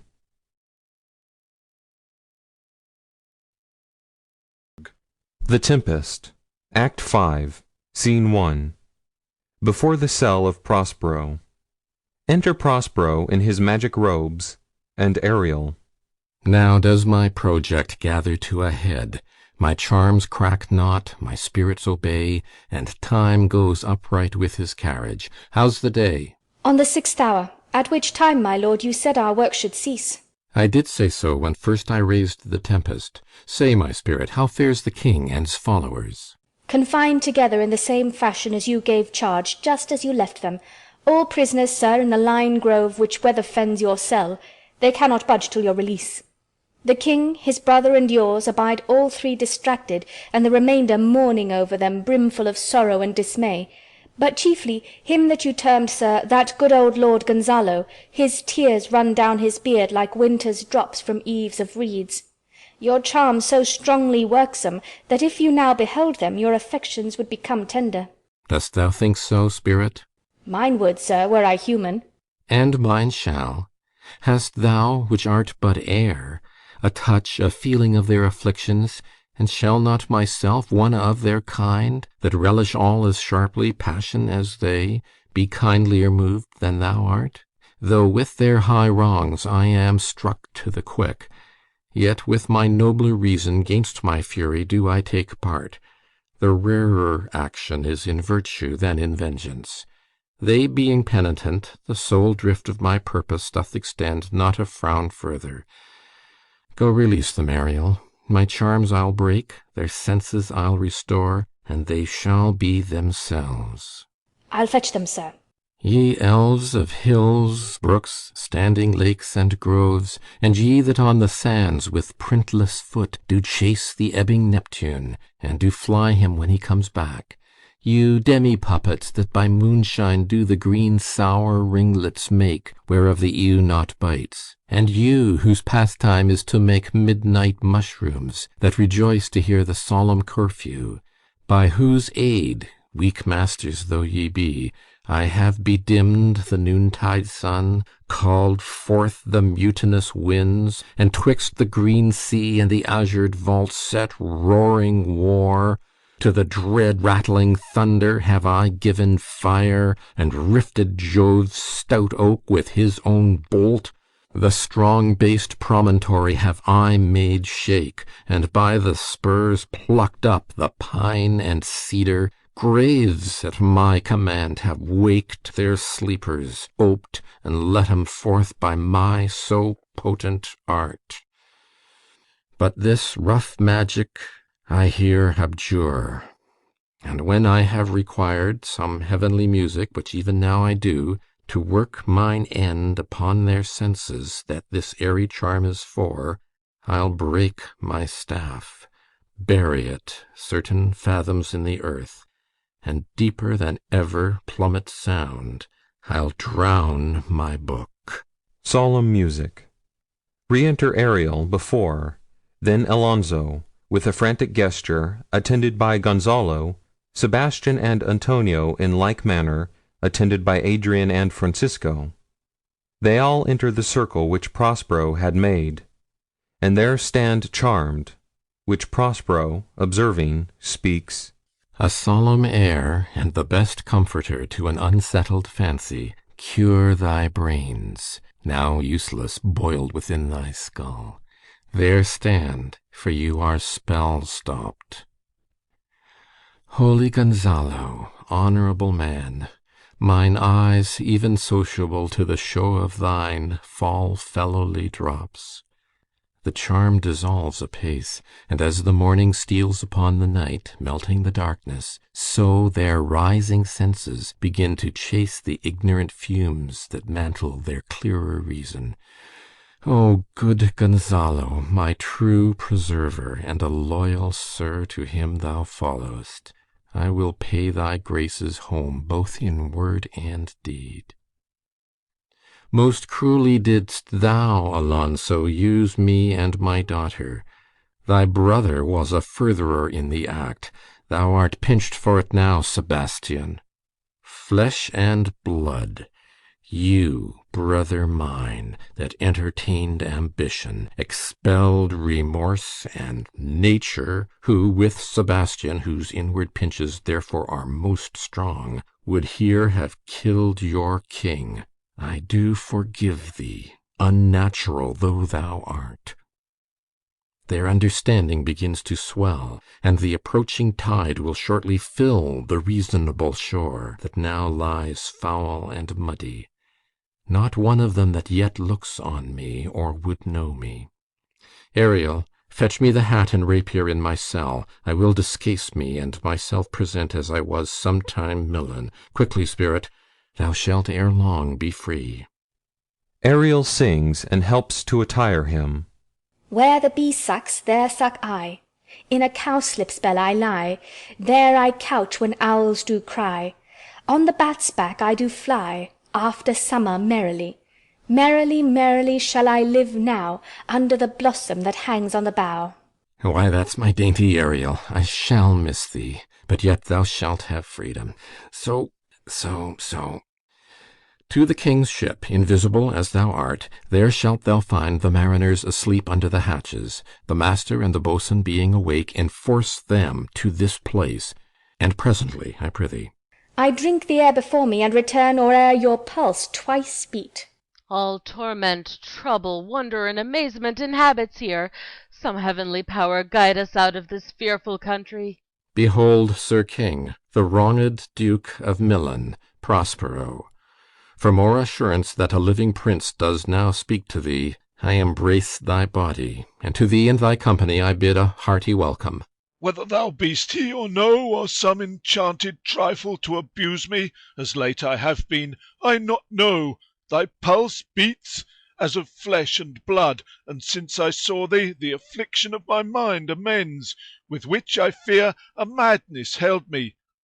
This must crave, and if this be at all, a most strange story. Thy dukedom I resign, and do entreat thou pardon me my wrongs. But how should Prospero be living and be here? First, noble friend, let me embrace thine age, whose honour cannot be measured or confined. Whether this be or be not, I'll not swear. You do yet taste some subtleties of the isle that will not let you believe things certain. Welcome, my friends all. Aside to Sebastian and Antonio. But you, my brace of lords, were I so minded, I here could pluck his highness' frown upon you, and justify you traitors. At this time I will tell no tales. Aside. The devil speaks in him. No. For you, most wicked sir, whom to call brother would even infect my mouth, I do forgive thy rankest fault, all of them, and require my dukedom of thee, which perforce I know thou must restore. If thou be'st Prospero, give us particulars of thy preservation, how thou hast met us here, who 3 hours since were wrecked upon this shore, where I have lost, how sharp the point of this remembrance is, my dear son Ferdinand. I am woe for it, sir. Irreparable is the loss, and patience says it is past her cure. I rather think you have not sought her help, of whose soft grace for the like loss I have her sovereign aid, and rest myself content. You the like loss! As great to me as late, and supportable to make the dear loss, have I means much weaker than you may call to comfort you, for I have lost my daughter. A daughter? O heavens, that they were living both in Naples! The king and queen there! That they were, I wish myself were muddied in that oozy bed where my son lies. When did you lose your daughter? In this last tempest. I perceive these lords at this encounter do so much admire that they devour their reason, and scarce think their eyes do offices of truth, their words are natural breath. But howsoe'er you have been justled from your senses, know for certain that I am Prospero, and that very duke which was thrust forth of Milan, who most strangely upon this shore where you were wrecked was landed to be the lord on it. No more yet of this, for 'tis a chronicle of day by day, not a relation for a breakfast, nor befitting this first meeting. Welcome, sir. This cell's my court. Here have I few attendants, and subjects none abroad. Pray you, look in. My dukedom, since you have given me again, I will requite you with as good a thing. At least bring forth a wonder to content ye as much as me, my dukedom. Here Prospero discovers Ferdinand and Miranda playing at chess. Sweet lord, you play me false. No, my dearest love, I would not for the world. Yes, for a score of kingdoms you should wrangle, and I would call it fair play. If this prove a vision of the island, one dear son shall I twice lose. A most high miracle. Though the seas threaten, they are merciful. I have cursed them without cause. Kneels. Now all the blessings of a glad father compass thee about. Arise and say how thou camest here. Oh, wonder! How many goodly creatures are there here! How beauteous mankind is! Oh, brave new world that has such people in it! 'Tis new to thee. What is this maid with whom thou wast at play? Your eldest acquaintance cannot be 3 hours. Is she the goddess that hath severed us, and brought us thus together? Sir, she is mortal, but by immortal providence she's mine. I chose her when I could not ask my father for his advice, nor thought I had one. She is daughter to this famous Duke of Milan, of whom so often I have heard renown, but never saw before, of whom I have received a second life, and second father this lady makes him to me. I am hers, but oh, how oddly will it sound that I must ask my child forgiveness. There, sir, stop. Let us not burthen our remembrances with a heaviness that's gone. I have inly wept, or should have spoken ere this. Look down, you gods, and on this couple drop a blessed crown, for it is you that have chalked forth the way which brought us hither. I say amen, Gonzalo. Was Milan thrust from Milan that his issue should become kings of Naples? Oh, rejoice beyond a common joy, and set it down with gold on lasting pillars. In one voyage did Claribel her husband find at Tunis, and Ferdinand her brother found a wife where he himself was lost, Prospero his dukedom in a poor isle, and all of us ourselves when no man was his own. To Ferdinand and Miranda. Give me your hands. Let grief and sorrow still embrace his heart that doth not wish you joy. Be it so. Amen.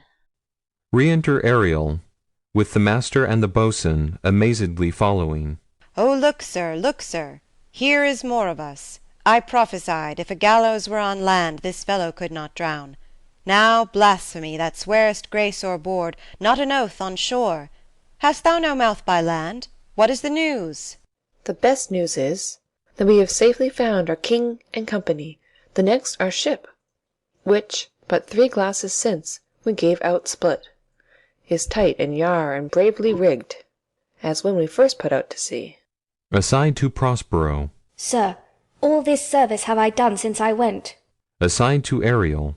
My tricksy spirit. These are not natural events. They strengthen from strange to stranger. Say, how came you hither? If I did think, sir, I were well awake, I'd'll strive to tell you. We were dead of sleep, and, how we know not, all clapped under hatches, where, but even now, with strange and several noises of roaring, shrieking, howling, jingling chains, and more diversity of sounds, all horrible, we were awaked straightway, at liberty, where we, in all her trim, freshly beheld our royal, good, and gallant ship, our master, capering to eye her, on a trice, so please you, even in a dream, were we divided from them, and were brought moping hither. Aside to Prospero. Was't well done? Aside to Ariel. Bravely, my diligence, thou shalt be free. This is as strange a maze as e'er men trod, and there is in this business more than nature was ever conduct of. Some oracle must rectify our knowledge. Sir, my liege, do not infest your mind with beating on the strangeness of this business. At picked leisure, which shall be shortly, single I'll resolve you, which to you shall seem probable, of every these happened accidents. Till when, be cheerful, and think of each thing well. Aside to Ariel. Come hither, spirit. Set Caliban and his companions free. Untie the spell. How fares my gracious sir? There are yet missing of your company some few odd lads that you remember not. Re-enter Ariel, driving in Caliban, Stephano, and Trinculo, in their stolen apparel. Every man shift for all the rest, and let no man take care for himself, for all is but fortune. Coraggio, bully monster, coraggio! If these be true spies with which I wear my head, here's a goodly sight. Oh, Setebos, these be brave spirits indeed. How fine my master is! I am afraid he will chastise me. Ha ha! What things are these, my lord Antonio? Will money buy 'em? Very like. One of them is a plain fish, and no doubt marketable. Mark but the badges of these men, my lords, then say if they be true. This misshapen knave, his mother was a witch, and one so strong that could control the moon, make flows and ebbs, and deal in her command without her power. These 3 have robbed me, and this demi-devil, for he's a bastard one, had plotted with them to take my life. 2 of these fellows you must know and own. This thing of darkness I acknowledge mine. I shall be pitched to death. Is not this Stephano, my drunken butler? He is drunk now. Where had he wine? And Trinculo is reeling ripe. Where should they find this grand liquor that hath gilded them? How camest thou in this pickle? I have been in such a pickle since I saw you last. I fear me will never out of my bones. I shall not fear fly blowing. Why, how now, Stephano? Oh, touch me not! I am not Stephano, but a cramp. You'd be king of the isle, sirrah. I should have been a sore one then. This is a strange thing as e'er I looked on. Pointing to Caliban. He is as disproportioned in his manners as in his shape. Go, sirrah, to my cell. Take with you your companions. As you look to have my pardon, trim it handsomely. Ay, that I will. And I'll be wise hereafter, and seek for grace. What a thrice double arse was I to take this drunkard for a god, and worship this dull fool. Go to, away. Hence, and bestow your luggage where you found it. Or stole it, rather. Exeunt Caliban, Stephano, and Trinculo. Sir, I invite your highness and your train to my poor cell, where you shall take your rest for this one night, which part of it I'll waste with such discourse as I not doubt shall make it go quick away, the story of my life, and the particular accidents gone by since I came to this isle. And in the morn I'll bring you to your ship, and so to Naples, where I have hope to see the nuptial of these our dear beloved solemnized, and thence retire me to my Milan, where every third thought shall be my grave. I long to hear the story of your life, which must take the ear strangely.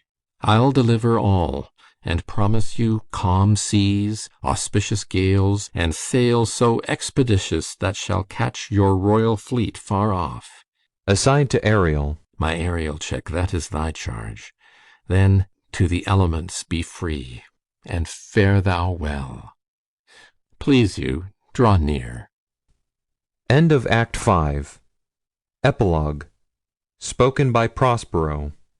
Now my charms are all o'erthrown, and what strength I have's mine own, which is most faint. Now 'tis true I must be here confined by you, or sent to Naples. Let me not, since I have my dukedom got and pardoned the deceiver, dwell on this bare island by your spell, but release me from my bands with the help of your good hands. Gentle breath of yours my sails must fill, or else my project fails, which was to please. Now I want spirits to enforce, art to enchant, and my ending is despair, unless I be relieved by prayer, which pierces so that it assaults mercy itself and frees all faults. As you from crimes would pardoned be, let your indulgence set me free. End of Epilogue. End of The Tempest by William Shakespeare.